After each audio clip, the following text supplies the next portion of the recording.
Welcome to the Old Time Radio Westerns. I'm your host, Andrew Rhynes, and I'm excited to bring you another episode absolutely free. This is one of over 80 episodes released monthly for your enjoyment. Now, let's get into this episode. Now, as gunshots echo across the wind-swept, snow-covered reaches of the wild Northwest, Quaker puffed wheat and Quaker puffed rice, the breakfast cereal shot from guns, present Sergeant Preston of the Yukon. It's Yukon King, swiftest and strongest lead dog of the Northwest, blazing the trail for Sergeant Preston of the Northwest Mounted Police in his relentless pursuit of lawbreakers. On King! On, you huskies! Gold discovered in the Yukon. A stampede to the Klondike in the wild race for riches. Back to the days of the gold rush. With Quaker puffed wheat and Quaker puffed rice, bringing you the adventures of Sergeant Preston and his wonder dog, Yukon King, as they meet the challenge of the Yukon.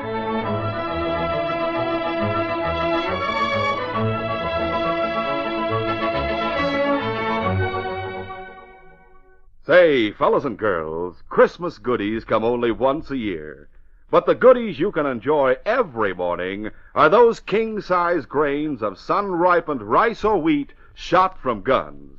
Yes, I mean delicious Quaker puffed rice and Quaker puffed wheat, topped with lots of milk or thick, rich cream and chilled fruit or sliced bananas. A treat for your taste every time. Be sure to have a heaping bowl full of delicious Quaker puffed wheat or Quaker puffed rice tomorrow morning.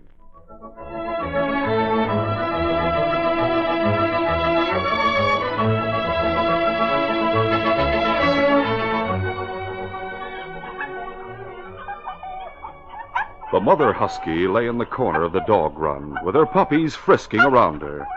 All of them were gray with white markings, with the exception of the tiniest of the litter. He was pure white, and it was he who ran forward to greet Angus McPherson and Sergeant Preston as they stepped inside the run. Well, hello there, young fella. The puppy liked the sound of the sergeant's voice, and he wagged his tail so hard he shook his whole body as he tried to make friends. The sergeant reached down and scooped him up. Angus shook his head. Oh, that one I call the wee Mite. He'll never grow up to be a sled dog, I'm afraid. He's a friendly little rascal. Oh, but look at him. Nearly a month old and lost in the palm of your hand. Oh, he's not made for the trail. He'd make a fine pet. Aye. And if you should meet a deserving bairn in your travels, Sergeant, he's yours to bestow as you see fit. Well, thanks, Angus. I'll remember that. But for the time being, back you go to your mother, little fella. Oh, look at him go. When the wee Mite was 3 months old, he was only half the size of his brothers and sisters, but he was twice as venturesome, and those two factors determined his whole future. It was the day before Christmas. The wee Mite, burrowing in the snow, found a small opening between the wire fence of the run and the frozen ground. If he'd been any larger, he wouldn't have been able to squeeze through it and tunnel his way up to the crusted surface of the snow on the far side of the fence. If he had known the meaning of fear, he wouldn't have raced straight into the dense pine forest that surrounded the McPherson cabin. But that's what he did. And once inside the forest, he ran on, having a wonderful time investigating the strange sights and sounds and scents of this great new world. Hours passed. The sky clouded over. It grew dark. The wind rose, and a heavy snow began to fall. It was not until then that the wee Mite gave a thought to home, and not until then he realized he had no idea where home was. But the instinct for survival warned him his fluffy white coat wasn't sufficient protection against the driving, snow-laden wind, and that he must find shelter. He floundered on through the deepening drifts until he reached the edge of the forest. But he was miles away from the McPherson cabin, and the two buildings he saw were dark and silent. The door of the smaller building was closed tight and padlocked. The door of the larger one was also closed, but there was a broken board near the bottom that provided a means of entrance. The wee mite crawled through the hole. The building was a barn, and it was even darker inside than out. But here there was protection from the cruel wind, and the mite trotted around, making a tour of inspection. There was a stove near the door, cold and black, and a row of stalls on either side of the barn. They were unoccupied, but bedded with straw, and the mite chose the farthest stall from the door. There he settled down and burrowed into the straw. Warm at last, he soon fell asleep, exhausted from his efforts. It was a light that woke him, a light pouring through the open door at the far end of the barn. The mite nosed his way to the surface of the straw and peeked around the stall partition to see what was going on. A young woman holding a lantern was standing in the doorway, and behind her there was a young man. He carried a little boy wrapped in a blanket. There's a stove in here, John, and firewood beside it. Good. We'll stay here instead of breaking into the cabin. Oh, there's plenty of straw, too. We can make a bed for Davy close to the stove. I'll get a fire going. Let me have him. All right, dear. I shouldn't have insisted on coming along, but I would have worried so much staying at home and wondering. Oh, you were right to come. I'm sorry I couldn't keep up with you. I couldn't have gone on much farther myself carrying Davy. Mommy, I'm so cold. I know, darling, but you'll be warm in a minute. And I hurt. I know. But Daddy's going on to Dawson, and he'll bring back a doctor to make you well. When I saw these buildings, John, I was hoping there'd be someone here. Oh, not at this time of year.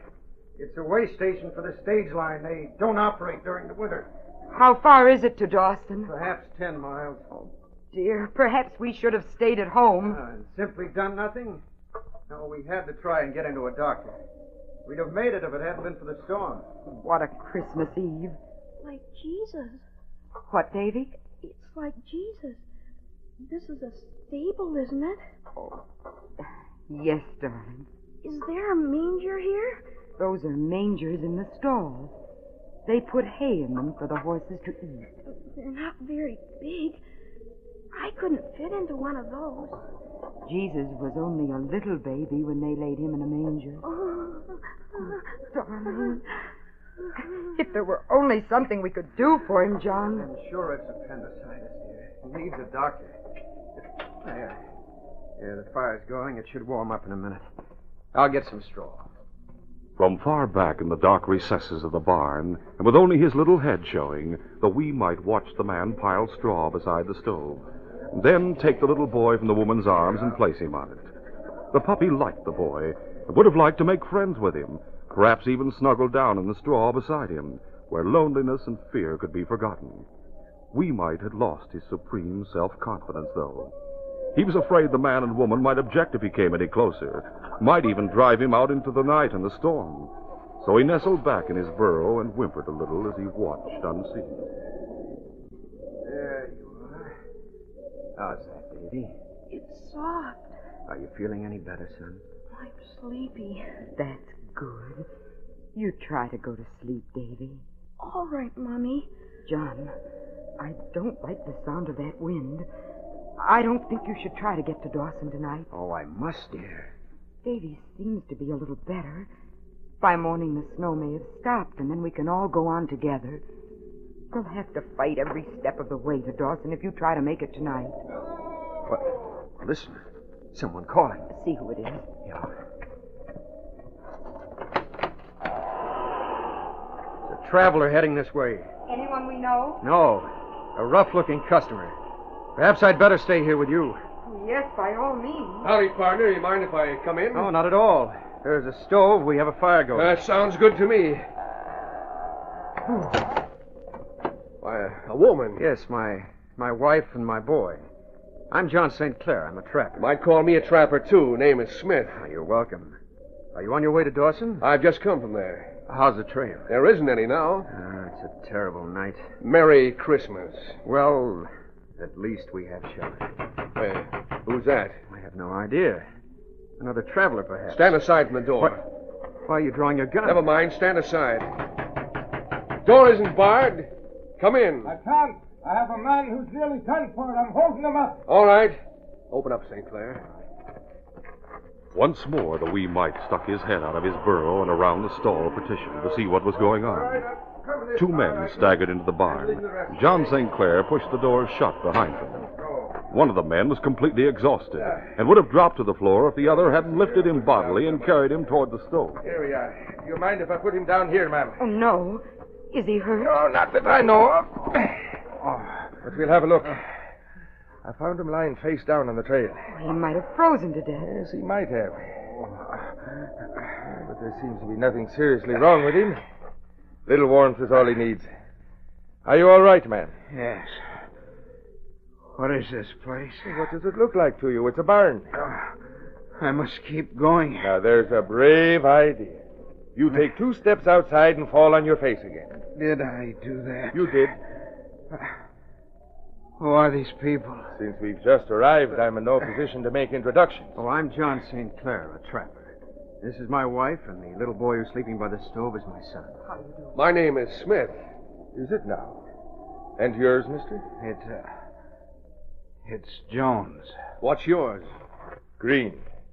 Since I'm only competing with a Smith and a Jones, there's no reason why I should tax my imagination. What do you mean by that? Just that my name isn't Green. His name isn't Jones, and his name isn't Smith. Now that Mr. Smith realizes he's among friends, he can put up his gun. Yeah. I don't understand. I am afraid I do. These men are... 3 wise men who've come to pay you a visit on Christmas Eve. 3 wise men, ma'am, who are a little too wise for their own good. How do you figure you're so wise, Green? Well, when a man is killed and the police start rounding up all suspicious characters, it's a wise thing to get out of town. Until they find the suspicious character they're looking for, I mean. You've come from Dawson. How did you guess? The man who was killed. Do they have any idea who did it? I didn't wait to find out. You men are suspected of murder? I had no love for the dead man. Nor I. I had good reason to hate him. Well, who are you talking about? Luke Devlin. It was he or one of his hired gunmen who killed my best friend, Tim Moriarty. I swore that nothing would stop me from evening the score. I made the mistake of trusting Devlin. My father made the mistake of trusting him. Devlin cheated him out of a fortune and destroyed his will to live. The law may not call it murder, but I do. Each of you hated this man, this Devlin. It seems so, ma'am. But you didn't. Somehow I know you didn't kill him. Oh, it would be hard for you to think evil of any man. What's the matter with the boy? Mommy, it hurts. Davy, darling. We think it's appendicitis. Do you mind if I take a look at him? Oh, no, indeed. I won't hurt you, Davy. I just want to see. Oh, I'm sorry, Davy. Is it? I think so. My guess is that he should be operated on at once. We were trying to get him into Dawson to the hospital. No chance of that tonight. I've heard that the best temporary treatment is a cold compress. Well, now, this bandana of mine could be wet with snow. It may help. No sooner said than done.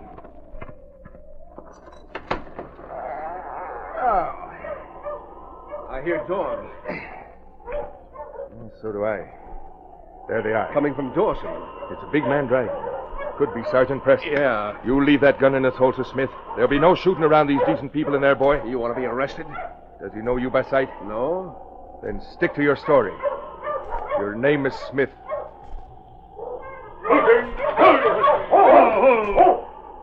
For the first time that night, the wee mite hidden in the straw saw a familiar face.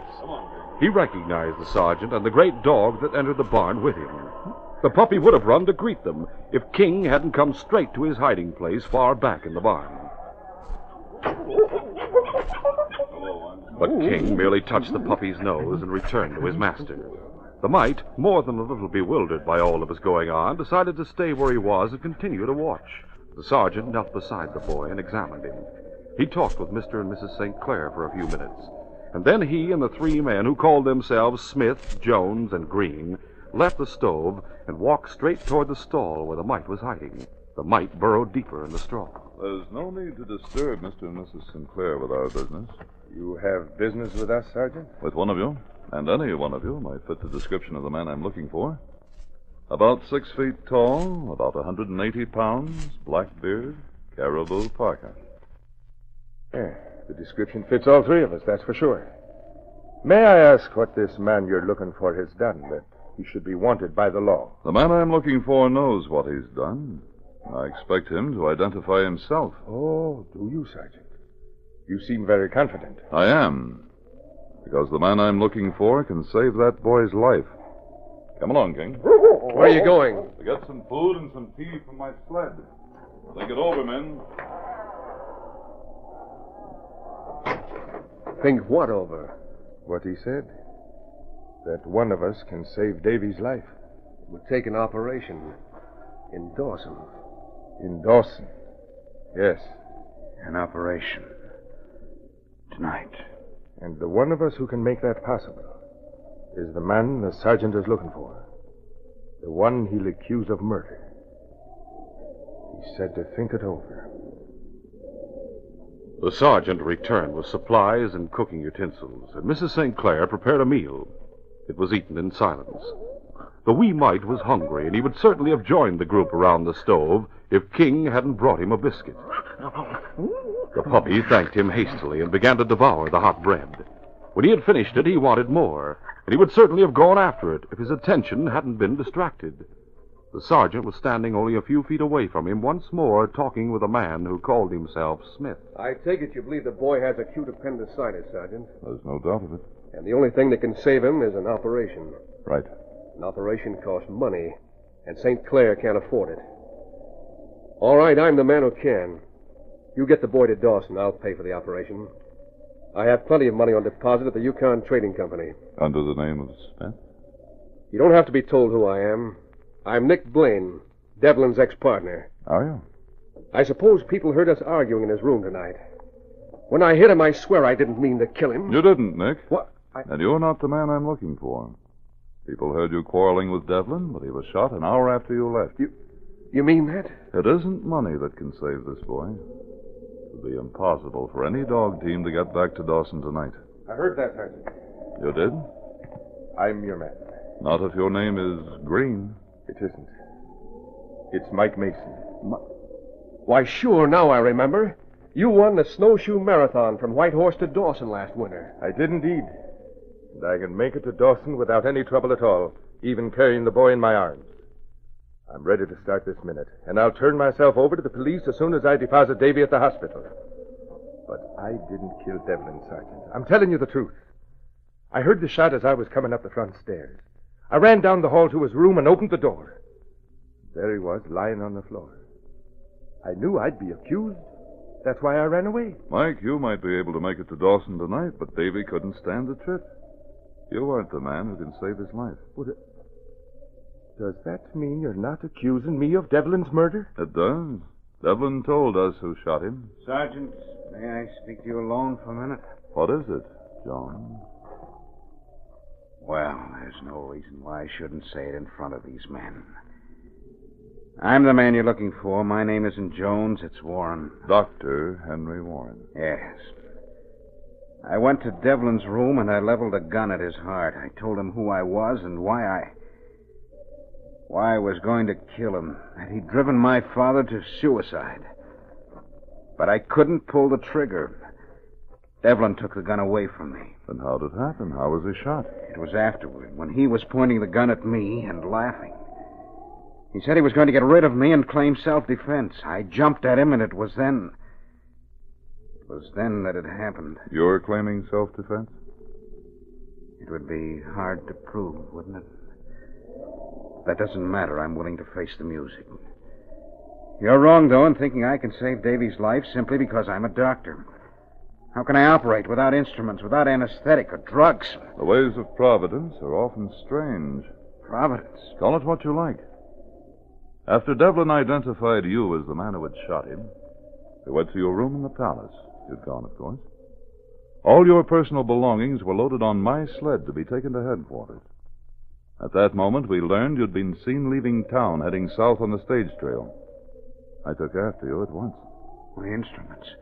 My medicine chest. Are still on my sled. Are you ready to operate, Doctor? At once, Sergeant. I'll give you a hand, Warren. All right. Now, the wee mite's eyes really opened wide in wonder at the activity that filled the barn, and finally it centered around the boy. It seemed to the mite that the men were going to hurt Davy. He growled low in his throat. King was the only one who noticed it. The great dog trotted back to the puppy's side, touched his nose, and the mite understood that this was some business in which he shouldn't interfere. King dropped to the straw beside him, and together they watched the men who hid the little boy from view. It was some time before they stood aside, and the mite could see Davy's face. It was so white and still that the puppy was afraid. King reassured him. For the next half hour, everyone in the barn was silent, watching Davy. Then the boy cried out. Doctor! All right, Mrs. St. Clair. He's coming out of the anesthetic. You just sit down beside him and take his hand. No. Davy, darling. Oh, Mommy, I had a bad dream. But it's gone now, isn't it? Yes. And the pain's gone, too, hasn't it? Yes. I'm sleepy. You go to sleep, darling. Go to sleep. Da-da-dum, da-da-dum, da-da-da-da-da-da-dum, da-da-dum. The wee mite looked up into King's face, as if to ask him if everything was as it should be. King's answer was satisfactory, and the puppy followed Davy's example, snuggled deep in the straw, and went to sleep. He slept for a long time. When he wakened, the storm was over. Someone had just driven up, and as the sergeant went out to meet the traveler, the mite could see the clean white snow sparkling in the sun. But the puppy's first thought was of Davy. The boy was still sleeping. And then whoever had stopped outside the barn drove away, and the sergeant came back inside. That was Constable Downey, men. He brought good news from Dawson. Oh? Devlin's still alive? Yes, and what's more, he'll recover. Oh, thank heavens. But the news is even better than that for you, Doctor. The Christmas spirit must have touched Devlin last night. Father Michel came to the hospital to have a talk with him. During the course of it, Devlin exonerated you completely, Doctor. You're a free man. Oh, isn't that wonderful? This should be a very Merry Christmas for you. I wish I could make it merry for my patient. You've made him a priceless gift, his life. But when he wakes up, he'll be disappointed. This is Christmas morning, and he'll be expecting a tree and presents. His presents are waiting for him at home. Oh, he can't be moved for at least another day. Well, presents may be an impossibility, but there are thousands of Christmas trees in the forest. There's no reason why we can't set one up in here. That's a fine idea, Sergeant. Who wants to give me a hand with it? We all do. I will. Come on, man. And I'll have breakfast ready for you when you come back. Good. I'm hungry as a bear.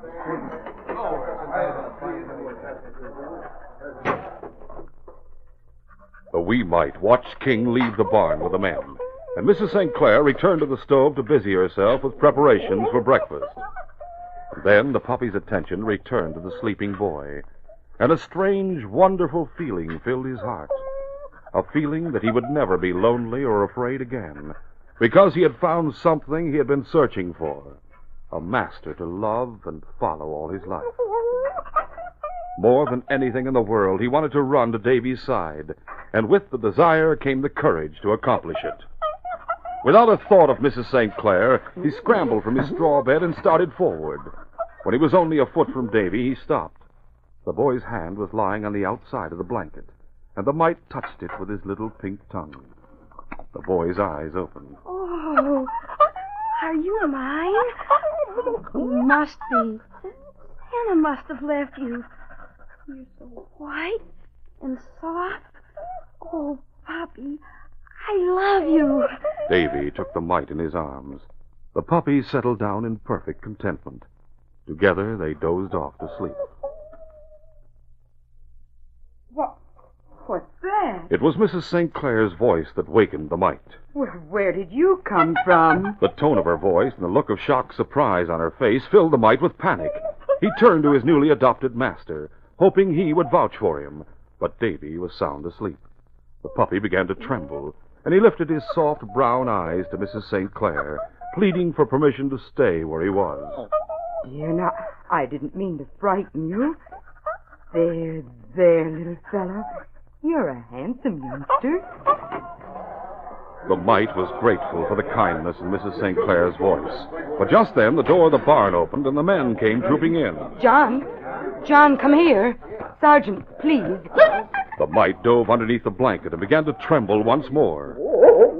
Only a moment later, however, King stuck his nose under the blanket and gently forced the mite to raise his head and look at the men gathered around him. At the same time, King made the puppy understand there was no reason to be afraid, and the mite took him at his word. At least the big man with the red coat showing beneath his parka was a friend. Look, John, a puppy. Where did he come from? I'm sure he didn't slip in as you went out. I closed the door myself. He must have been here all night, sleeping in one of the stalls. And Davy's made friends with him. Now, could there be a better Christmas present for the boy? But the puppy must belong to someone, Sergeant. Oh, he does. He belongs to Angus McPherson, who lives on the other side of the forest. And Davy can't keep him. We'll have to give him back. No. Angus calls him the wee mite. He'll never be large enough to be a sled dog.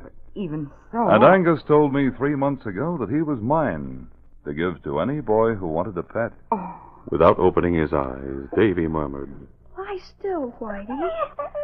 Oh, you're the best Christmas present I ever had. Did you hear that, Sergeant? Yes, Mike. Last night when Nick and the doctor and I came here to the stable and found the boy, I was reminded of the old story. And when Mrs. St. Clair asked us who we were, I said we were 3 wise men. Well, in a way, we acted just like those other wise men. They brought the babe in the manger gifts. Gold and frankincense and myrrh. Nick offered gold to Davy, and I my strength, and the doctor his skill.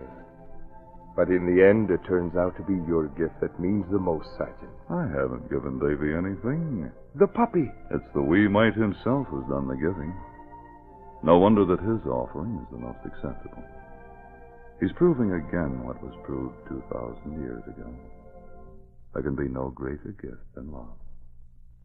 Merry Christmas, everyone.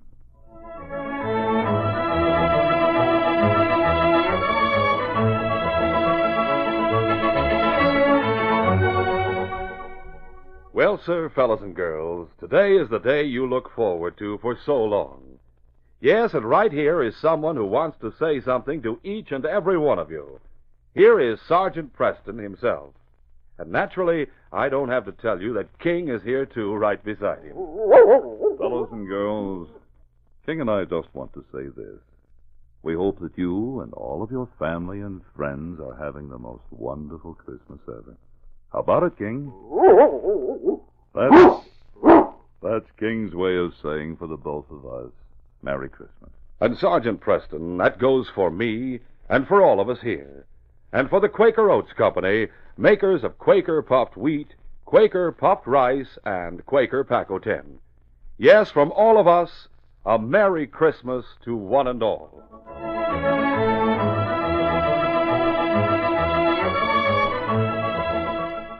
In our next adventure, a young couple, Mary Kenyon and Bill Hayden, leave town and head for Green Island Lake. A December blizzard is sweeping the trail, and at Painted Creek a band of desperate men are lying in wait, determined that 2 young lives shall be sacrificed to their greed. Don't miss this next exciting adventure. These radio dramas, a feature of Sergeant Preston of the Yukon Incorporated, are created by George W. Trendle, produced by Trendle Campbell Enterprises, directed by Fred Flowerday, and supervised by Charles D. Livingston. The part of Sergeant Preston is played by Paul Sutton. Sergeant Preston of the Yukon is brought to you every Tuesday and Thursday at this same time by Quaker Puffed Wheat and Quaker Puffed Rice, the breakfast cereal shot from guns.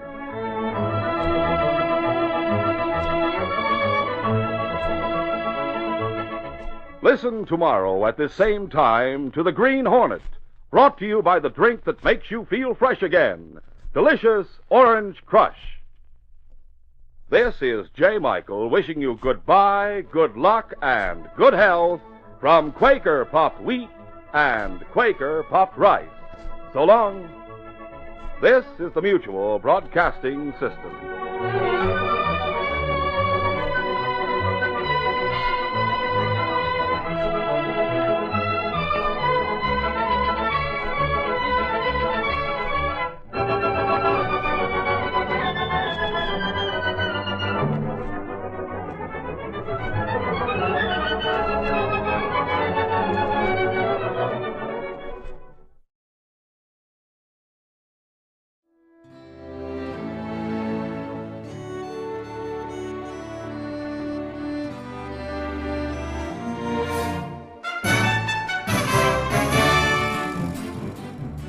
This has been a presentation of OTRWesterns.com, and we hope you enjoyed. Please take some time to like and rate this episode within your favorite podcast application. Follow us on Facebook by going to OTRWesterns.com/Facebook, and subscribe to our YouTube channel by going to OTRWesterns.com/YouTube. Become one of our ranch hands and unlock some exclusive content. We want to thank the following ranch hand, Steve, who joined us recently. You too can join by going to OTRWesterns.com/donate. Send us an email, podcast@OTRWesterns.com, and you can call and leave us a voicemail, 707-986-8739. This episode is copyright under the attribution, non-commercial, share-alike copyright. For more information, go to OTRWesterns.com/copyright. Have a great day, and thanks for listening.